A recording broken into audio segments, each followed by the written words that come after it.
I always thought forgiveness was the only way to fix things with family. It's what we're all taught, right? To heal, you have to forgive. That family is family, and you just let things go because the bond is what matters most. For years, that's exactly what I did. I was the family peacekeeper, the one who smoothed over every fight, soaked up every passive-aggressive dig, and forgave every single wound, big or small. I honestly wore my ability to forgive like a badge of honor. I thought it made me strong, mature, the glue holding us all together. But for me, every time I forgave, it just felt like an invitation for more pain. It was this crazy cycle of being hurt, forgiving because I thought I had to, and then getting hurt all over again, usually in the same way. The forgiveness wasn't healing a thing, it was enabling a toxic pattern. It wasn't a resolution. It was just a reset button that sent us right back to a place where my feelings didn't matter and my boundaries didn't exist. It wasn't until I finally said no to forgiveness, no to their behavior, that the entire power dynamic in my family shifted. And they were finally forced to look at the truth they'd been avoiding for years. In this video, I'm going to share what happened when I refused to forgive my family, and how that one act of protecting myself forced them into regret so deep it changed everything. This isn't just a story about being angry or holding a grudge. It's about what happens when you finally choose yourself, and you find out that real healing sometimes means consequences, not forgiveness. On my channel, Nightfall Narrative, we explore these kinds of stories, the ones that happen when you stop following the old rules and start writing your own. From the outside, you would have thought we were the perfect family. We had the big family dinners, the holiday traditions, the framed photos that just screamed warmth and togetherness. If you just knew us casually, you'd think we were incredibly close. But inside our home, the reality was a lot messier. It was a maze of unspoken rules, shifting alliances, and a quiet tension that everyone was an expert at pretending wasn't there. My role in this little play was decided for me early on. I was the sensitive one, the empath. They said it like a compliment, but it was really a job description. My job was to feel everything for everyone, to guess what people needed, and to shut down conflicts before they got too loud. If my dad made a sharp comment about my mom's spending, it was on me to crack a joke and change the subject. If my older sister was upset because she felt ignored, it was my duty to spend the next hour telling her how great she was. I was the family's emotional thermostat, working overtime just to keep the temperature from boiling over. The biggest problem for me was the constant, total disregard for my own life choices. My decisions were always up for a family vote. When I picked a college, all I heard was, "But why there? This other school is so much better for you." When I started my career, my dad was constantly sending me job listings for a more stable profession, totally ignoring that I was passionate about what I was doing. They didn't frame it as criticism, of course. It was just caring. They were looking out for me. But the message under it all was loud and clear. You can't be trusted, and we know what's best for you. My sister had her own unique way of crossing boundaries. Hers was more emotional. She treated my life like it was a TV show she was watching. My successes were something for her to brag about, but my struggles, that was an inconvenient subplot she didn't have time for.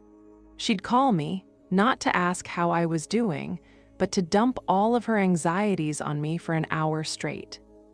The second I tried to share something about my own life, she'd suddenly have to go. My role was to be her audience, her sounding board, always there, never judging. And through all of it, I forgave. I forgave the constant criticism they dressed up as concern. I forgave the emotional vampirism. I forgave them for asking for my opinion and then laughing at it. I forgave them because I thought that was the price of admission. To be in this family, you had to make yourself smaller. You had to sand down your own edges so you wouldn't bother anyone else. I thought forgiveness was what kept the family machine running. I didn't realize it was also the rust, slowly eating away at my sense of self. The cost to me was huge. I was always anxious, always waiting for the next subtle insult or emotional demand. I felt this deep resentment that I would immediately feel guilty about because, as they loved to remind me, they loved me so much. It's such a sneaky form of manipulation, isn't it? To be hurt by someone who swears they're only doing it out of love. It makes you question your own sanity. Am I being too sensitive? Am I ungrateful? The gaslighting was so constant that it became my own in me. Our voice.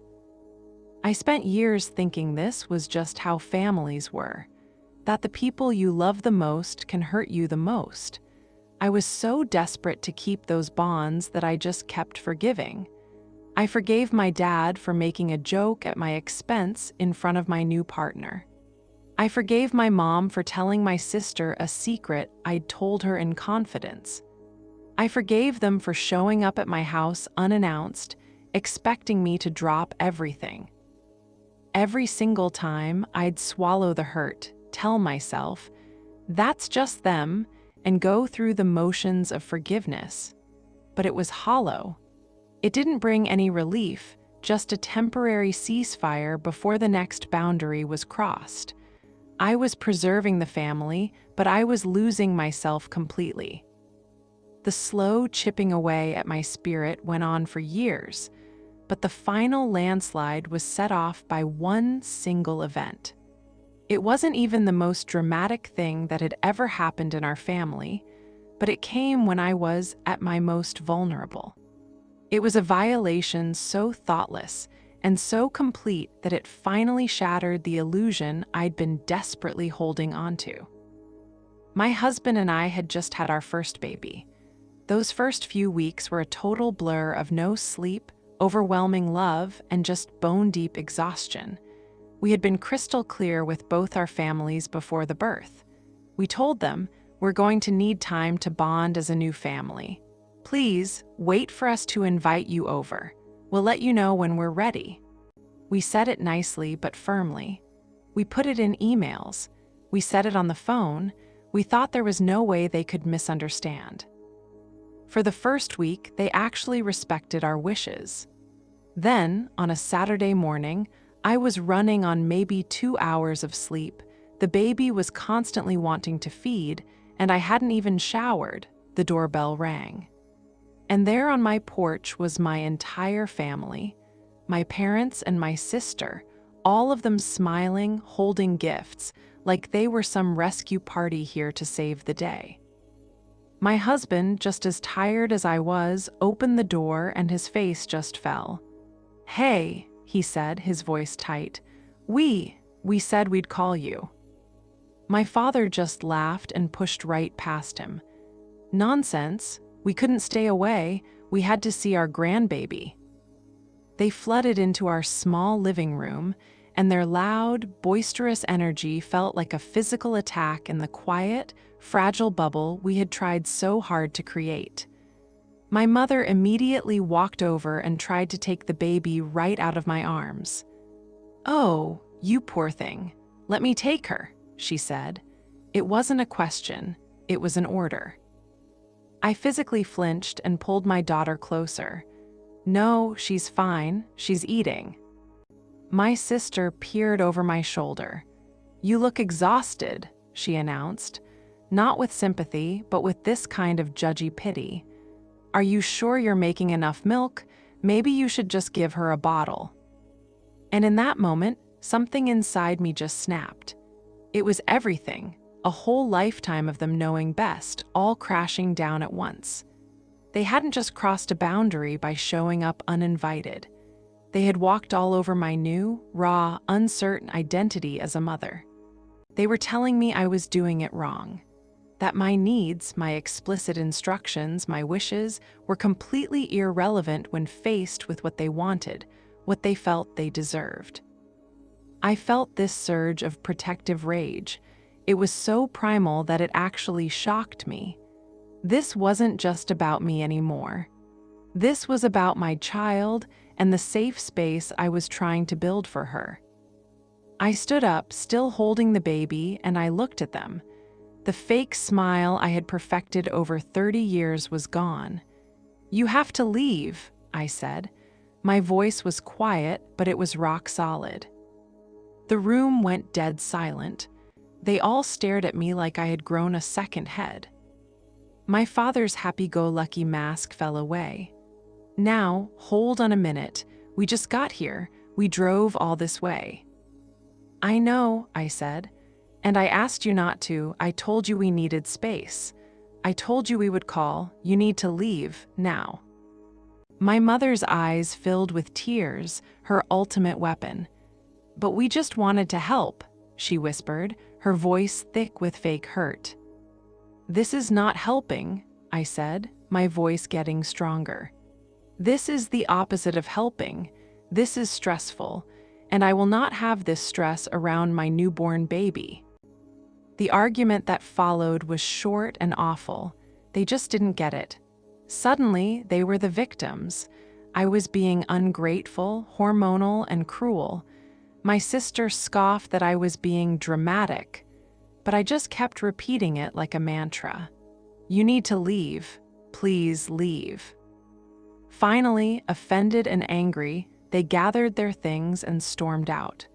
My husband shut the door behind them, and the silence in the apartment was so heavy. I just collapsed on the sofa and sobbed. It wasn't just the stress of the fight. It was grief. The grief of finally realizing that my family was just incapable of seeing me, of respecting me. It was this gut-wrenching feeling that the cycle wouldn't just continue, it would now be inflicted on my child. And I knew, with a certainty that chilled me to my core, that I could not and would not forgive this. This was the end of the line. After that horrible Saturday, the first thing that happened was just silence. The constant texts and calls completely stopped. It was the classic silent treatment, a punishment designed to make me feel so bad that I'd come crawling back, begging for the forgiveness I used to hand out like candy. And in the past, it would have worked. The anxiety of being on the outs with them would have eaten me alive until I finally broke down, called, and apologized for my own reaction to them hurting me. But this time was different. The rage I felt had burned away the anxiety. That quiet, which was supposed to be a punishment, actually felt like a relief. It was the first time in my life that I wasn't on high alert, just waiting for the next piece of unsolicited advice or backhanded compliment. And in that silence, I started to think. And I started to read. I read everything I could find about toxic families, enmeshment, and emotional manipulation. And then I found it, the whole concept of boundaries. It was like someone handed me a user manual for my own life that I never knew existed. I learned that boundaries weren't walls to keep people out. They were gates that I got to control. They were a way to teach people how to treat me. I started to see all the different kinds of boundaries that had been missing from my life.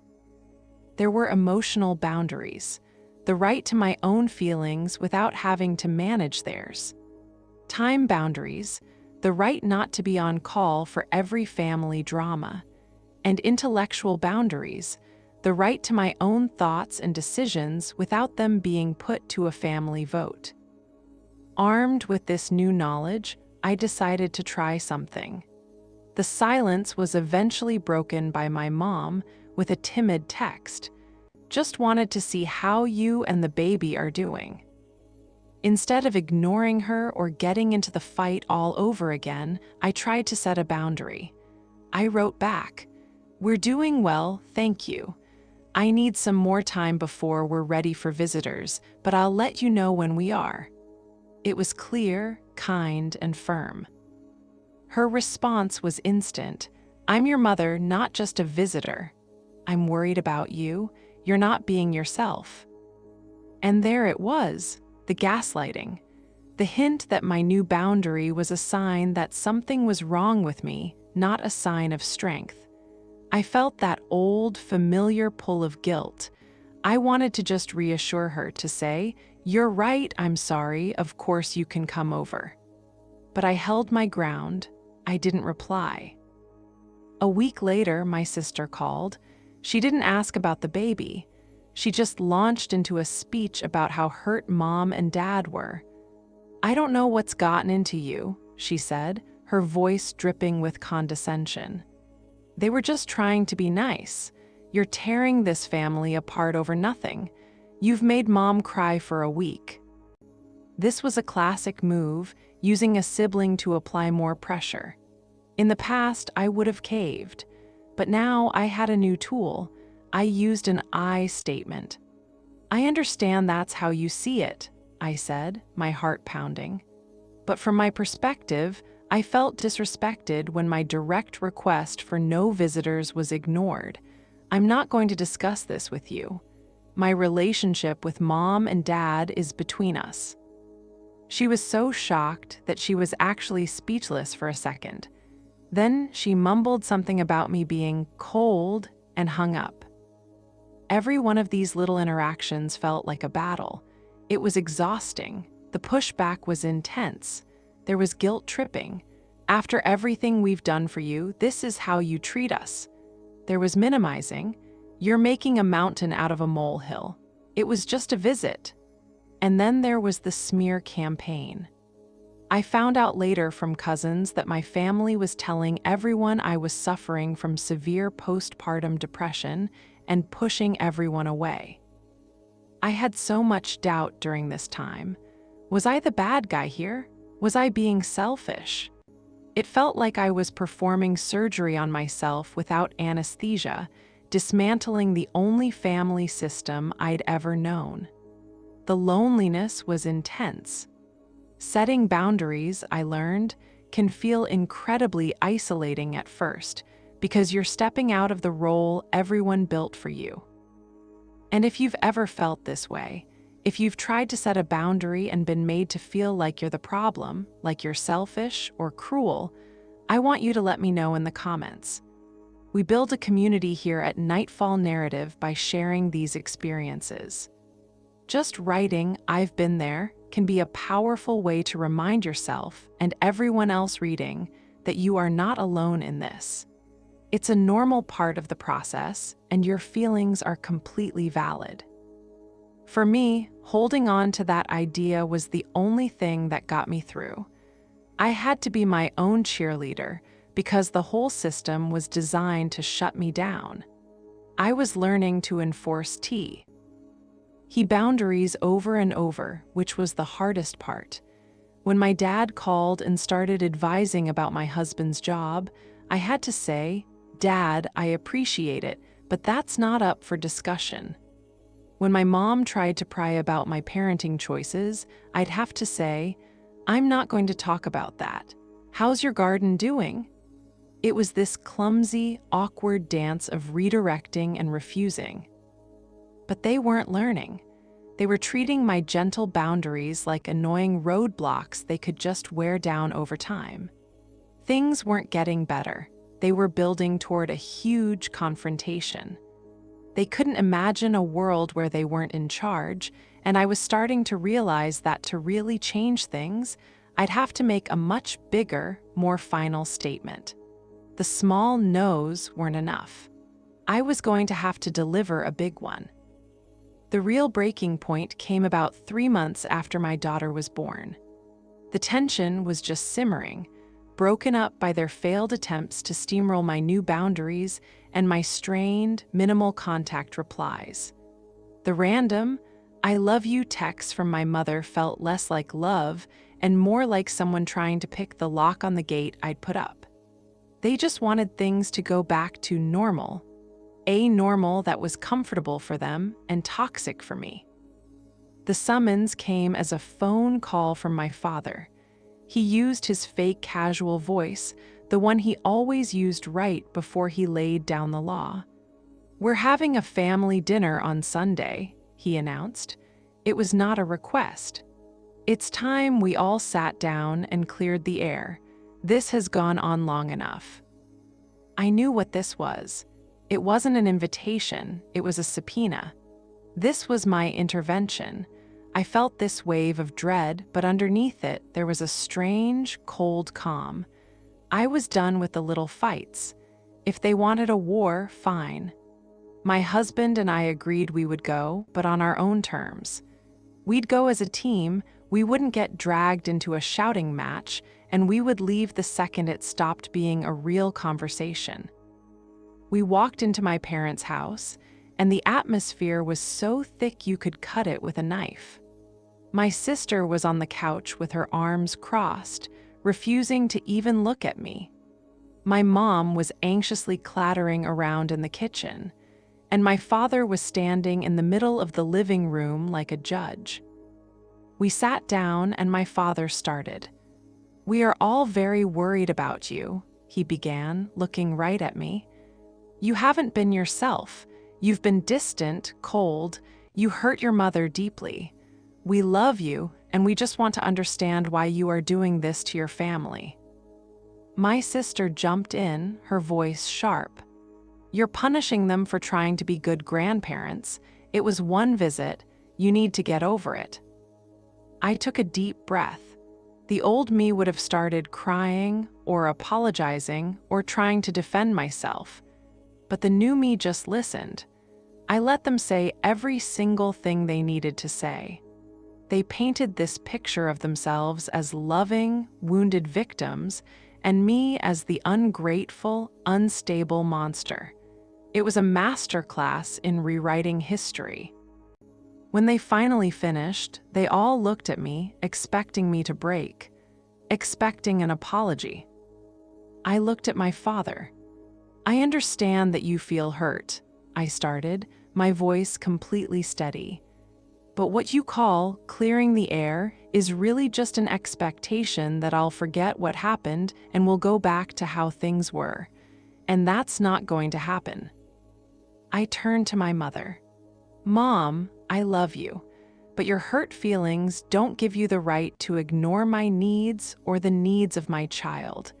Showing up unannounced after I specifically asked you not to wasn't a small mistake. It was a message that my words don't matter to you." Finally, I looked at my sister. And my boundaries are not a punishment. They're a requirement for me to have a healthy relationship with any of you. My father just scoffed.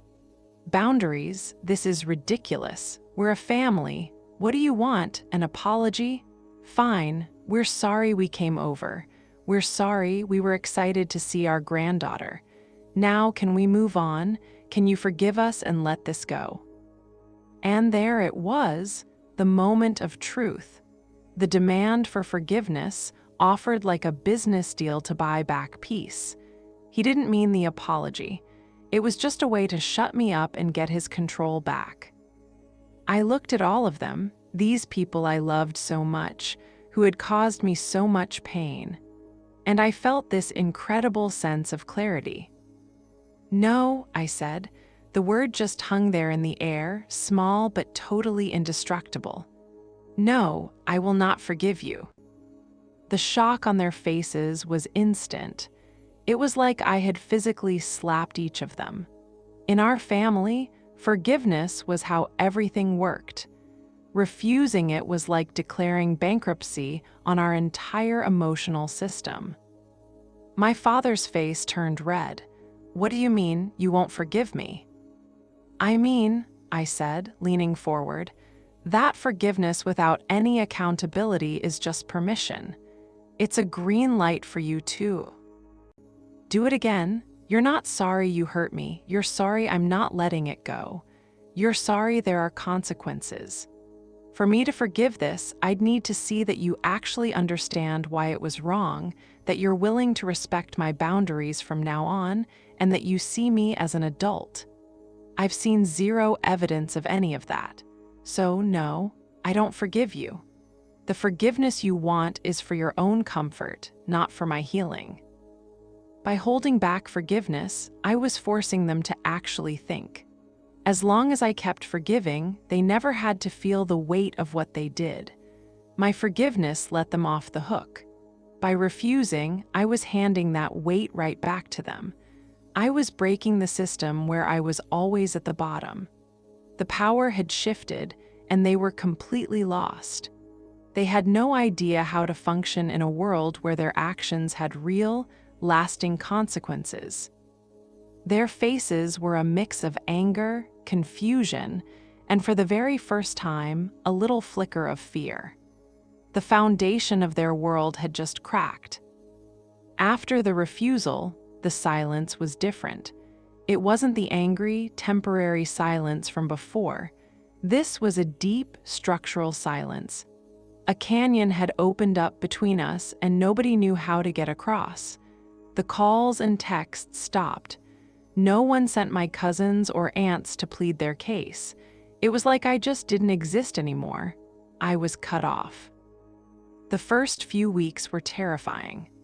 I felt the ghost of my old family role, an ache where the constant job of managing their feelings used to be. The guilt was a physical thing. Like a heavy blanket, I had to fight my way out from under every morning. I mourned the family I wished I had, the ideal version that never really existed, but that I always hoped was just one more forgiveness away. But then, slowly, something amazing started to happen. The low-grade anxiety that had been the soundtrack to my life for 30 years started to fade. My shoulders, which I didn't even realize were permanently hiked up by my ears, began to drop.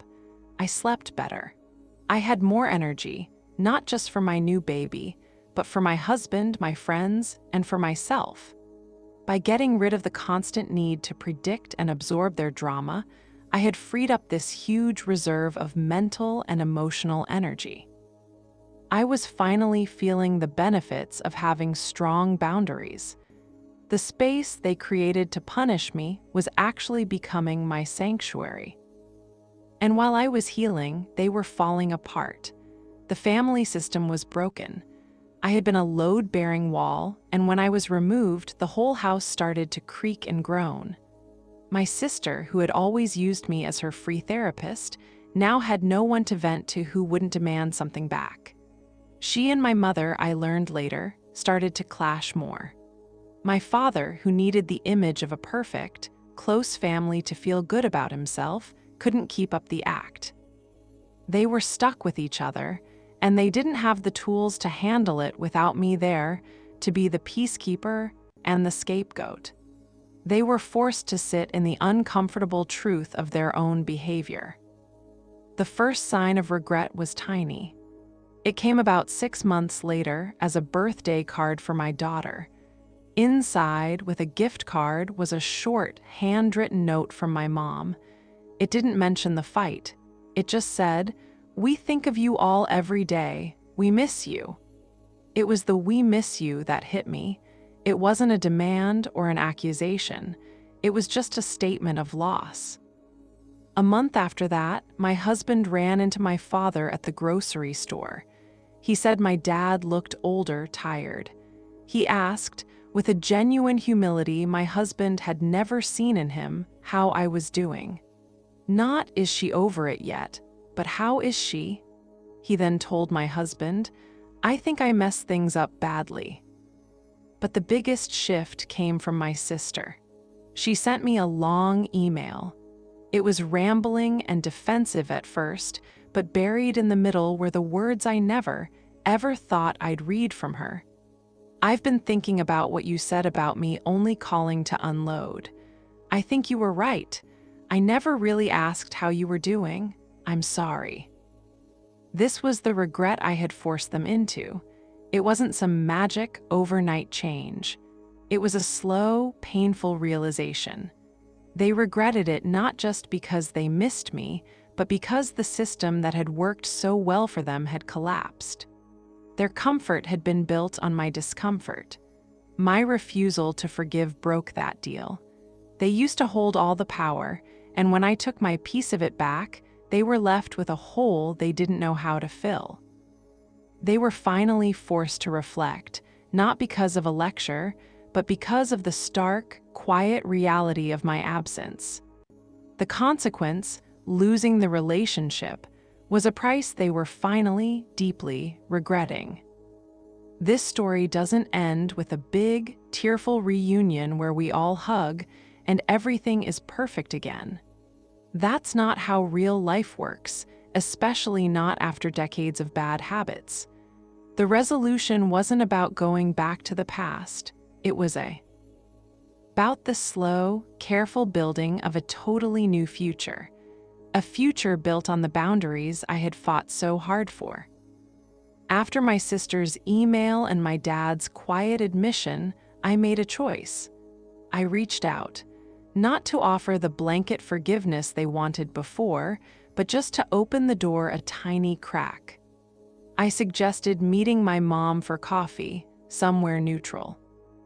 That first meeting was awkward. She cried. She said she was sorry, and for the first time it didn't feel like a performance. It felt real. I didn't say, "I forgive you." Instead, I said, "Thank you for saying that, I appreciate it." I then calmly explained what I would need from her for us to have a relationship moving forward. It would mean calling before visiting. It would mean respecting my parenting choices, even if she disagreed. It would mean accepting no as a full answer. And she listened. She didn't argue, she just nodded. That coffee was the first brick in a new foundation. The whole process has been slow. We've had setbacks. My father still tends to give advice I didn't ask for, but now when I say, "Dad, we've got it covered," he might grumble, but he drops it. My sister and I have started having actual conversations where she asks questions about my life and really waits for the answers. The relationship is less intense now, but it's more real. Some topics are just off limits, and that's okay. We're learning to walk around the fragile spots. The biggest change, though, is inside me. Forgiveness is no longer a duty. It's a personal choice, a gift I can give, mostly to myself, to let go of my own resentment. I have been able to forgive them for not being the people I needed them to be, but I only did that after their behavior changed and my respect was earned. The forgiveness came on my terms, in my own time. My relationship with my family isn't perfect today, but it's honest. It's built on the clear understanding that my presence in their lives depends on their respect for me as a person. By refusing to forgive, I created a crisis that forced us all to change. It taught us that a true family connection isn't based on unconditionally tolerating bad behavior. It's based on a mutual promise to try for respect, empathy, and growth. I had to be willing to lose my family for a chance to save it, and in doing that, I finally found myself.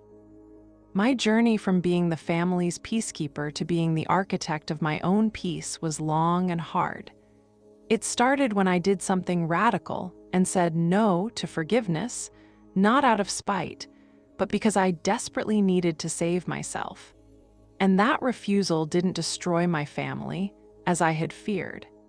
It shattered the toxic dynamic and made room for something healthier to grow.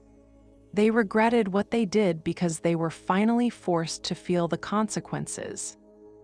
The biggest lesson in all of this is that setting a boundary is not an act of war. It's one of the most powerful acts of self-love you can perform. Real forgiveness, the kind that actually heals, can only happen where there is safety and mutual respect. You don't owe anyone forgiveness if it costs you your own well-being. If my story hit home for you, if you see parts of your own life in this struggle, please consider subscribing to Nightfall Narrative for more stories about navigating tough relationships and building a life on your own terms. Your journey to peace is valid, and you don't have to do it alone. And please remember, if you're struggling with family dynamics that feel overwhelming, getting support from a good therapist can be a life-changing step toward your own healing. You deserve to feel safe, respected, and whole.